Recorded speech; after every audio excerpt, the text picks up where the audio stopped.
আমি মৃত্তিকা। আমি আবারও চলে এসেছি একটা মিনি ভ্লগ নিয়ে। আমাদের গন্তব্যস্থল ছিল সেই দিন এই মন্দিরটি।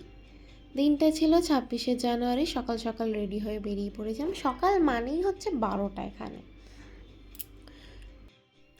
তো যাই হোক, এই মন্দিরটির নাম হলো স্বর্ণগিরি শ্রী ভেঙ্কটেশ্বর স্বামী দেবস্থানম। এটি ভুবনগিরি জেলার মানেপল্লী পাহাড়ের চূড়ায় অবস্থিত।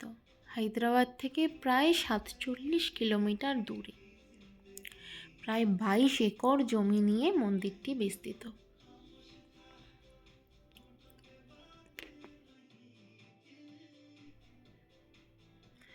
ওই যে দেখুন, জলের মাঝখানে ভগবান বিষ্ণু শুয়ে আছেন।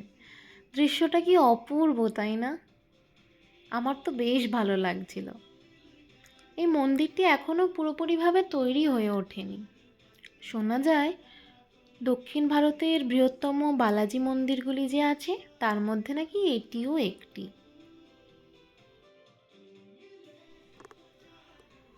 কিছুক্ষণ মন্দিরে চারিদিকটা পরিদর্শন করার পরে আমরা ওখান থেকে বেরিয়ে আসি। যাব আরও একটি জায়গায়। মাঝখানে একটু খাওয়া দাওয়া করে নিই, যেহেতু সকালে বেরিয়েছি, না খেয়েই বেরিয়েছি মন্দিরে পুজো দেব বলে। যাব আরও 16 কিলোমিটার দূরে। ওই যে দেখা যায় দূরে ওই মন্দিরটিতে। এই মন্দিরটির নাম হলো শ্রী লক্ষ্মী নরসিংহ স্বামী মন্দির। তবে এই মন্দিরটির আরও একটি নাম আছে, ইয়াদাগিরিগোট্টা মন্দির। বেশিরভাগ মানুষজনই এই নামেই চেনে এই মন্দিরটিকে। শোনা যায় বিষ্ণুর অবতার দেবতা নরসিংহকে উৎসর্গ করেই নাকি তৈরি করা হয়েছে এই মন্দিরটি।